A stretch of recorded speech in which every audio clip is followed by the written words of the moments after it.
Was KI trying to kill G Herbo for 10 bands? I heard it was some truth to that, like her messages got leaked or something like that. And she was getting paid to do hits for people. I doubt they was gonna get the hit done. She was gonna just probably sow the bread. I don't know. Let's get into the video though. KI was one of the most feared shooters in Chirac history, but many don't know that she once almost murked G Herbo. Let's take a closer look at what happened. Jakira Barnes was a teenage girl who earned a reputation for being a feared gang member and respected shooter in the city of Chicago. She was exposed to gun violence at a young age when her father and brother were killed. She later moved to the Jarrell City neighborhood where she started getting cool with the GDs who lived there.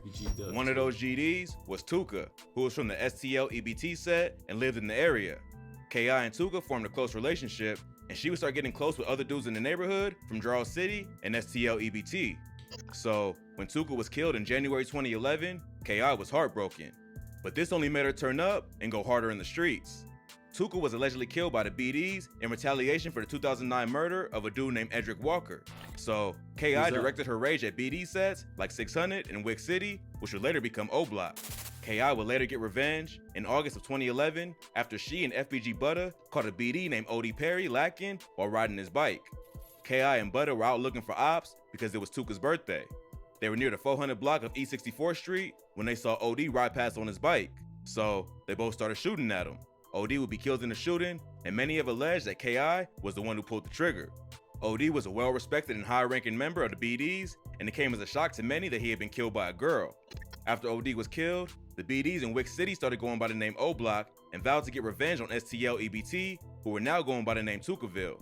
So, KI was the one who first sparked the beef between O Block and Tukaville, which continues to this day. After OD's death, KI got addicted to the street life and became one of the most feared shooters in Chicago.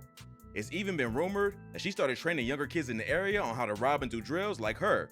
One of those kids was her cousin, Taekwon Tyler. In 2012, Taekwon would be killed while attending a house party with his sister. During the party, there was a fight, and shots ended up going off. Taekwon was killed by a stray bullet from another member of Jarrell City named Nashawn Flowers, who was later sentenced to 55 years in jail for the murder. KI was also there that night and saw Taekwon get killed. After this murder, she changed her name on Twitter to Taekwon Assassin and started really getting reckless in the streets. In her bio, she also wrote #Taekwon. I heard some of the things she did wasn't even true, and that she used to be cool with Tay 600. If anything, Assassin, paid shooter, which let the world know that she was now taking hits for cash. At one point, a user on the website 4chan even hacked KI's Twitter DMs and revealed that she was actually taking cash for hits. One of these messages seemed to suggest that she almost accepted $10,000 to take out G Herbo. The DM exchange shows a man whose face had been edited out holding a stack of money to his ear. KI asks him, "When you coming with the paperwork?" He replies, "I'm finna be in the Shy this weekend, we gonna link up, I'm gonna put money on all them." So the person hiring the hit wasn't even from Chicago, which is suspicious from the start. Yeah, that's the weird. conversation continues with KI saying, "Okay, cool, hit me up. I don't around, fam. Know you heard about them twins." The dude responds by saying, "Hell yeah, y'all motherfuckers made O Block, took OD off the map." So clearly, the dude ordering the hit knows about KI's reputation and can tell that she's serious about the hit. After that, KI gets a little sketched out and tells the dude to delete the DMs because the cops are onto her. He tells her it's all good and he'll hit her line when he's in the city. That's when KI drops the bombshell and says, "10K for Lil Herb up front." So KI was really agreeing to take out one of Chicago's most respected rappers for 10 grand. G Herbo, also known as Lil Herb, is a rapper from the South Shore neighborhood of Chicago. As a teenager, Herb became affiliated with the No Limit Muskegon Boys gang, who were made up of renegade sets of the GDs and Black P Stones. Herb and his childhood friend Lil Bibby were originally members of a Renegade Stone set called No Limit. They later formed an alliance with the Renegade set of the GDs called the Muskegon Boys. Together, they formed NLMB, which stood for No Limit Muskegon Boys, or Never Leave My Brothers Behind. So being made up of two Renegade sets from larger, more powerful gangs in the city, NLMB was beefing with pretty much everybody.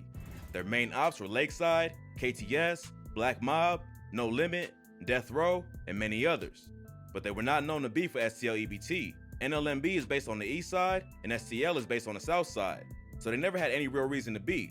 NLMB did have problems with Jarrell City, which is maybe the reason why KI. I heard they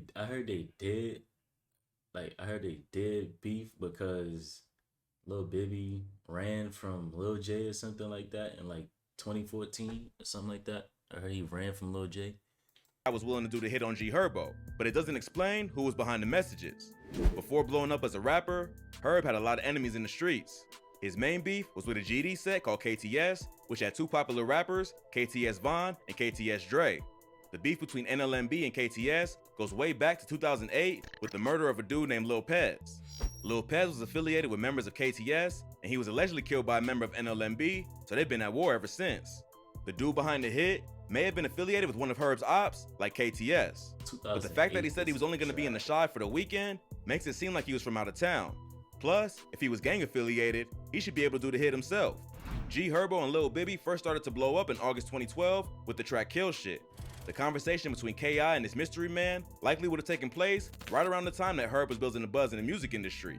So, maybe the person had beef with Herb for reasons that had nothing to do with the gang and decided to hit up one of Chicago's most famous shooters to handle the problem.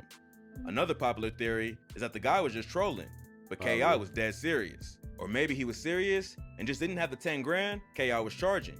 The hit clearly never took place because G Herbo was still alive. There are also a few other rumors to explain why K.I. never went through with the hit. Maybe K.I. got spooked and felt like the guy messaging her was working with the police. At that time, K.I. was well known by the Chicago PD, and they had been trying to take her down ever since the murder of O.D. But she was smart with how she moved, and they were never able to get enough evidence to convict her of any crimes. Maybe her instincts told her that this dude was gonna get her caught up in the case and decided not to risk it. Another rumor is that the dude backed out after feeling like it may be a setup.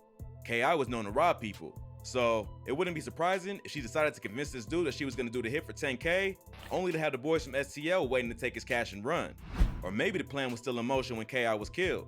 On April 10, 2014, K.I. was on the way to a friend's house for lunch with FBG Butter and another friend when a shooter in a gray hoodie came up and started letting off shots. K.I. had recently revealed her location on social media, which turned out to be a big mistake. Chief Keef's cousin Blood Money was recently murdered, and rumors were going around that K.I. was the shooter. I heard she did. When she revealed her location, the BDs decided to get revenge.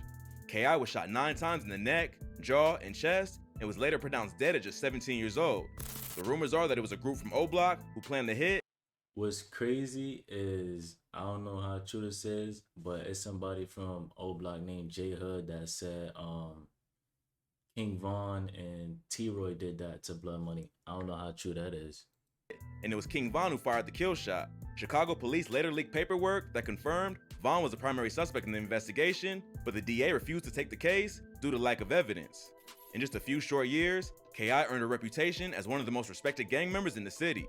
She was so well known that random dudes from outside of the city were willing to pay her to perform hits on famous rappers. It's still not clear who wanted G Herbo dead. It's also not clear if K.I. would have just finessed the dude or would have actually taken out Herb. That's what I'm But thinking. it does prove how influential she was in the streets of Chicago and how deadly she was as well. Who knows what would have happened if K.I. actually went through with it and took out G Herbo. It may have caused a war between STL and NLMB, and fans would have never gotten the chance to see the rapper reach his full potential. Luckily, the murder plot never made it past the DMs, and Herb was able to make it out of the streets before he suffered the same fate as K.I. Well, that's gonna wrap up that video.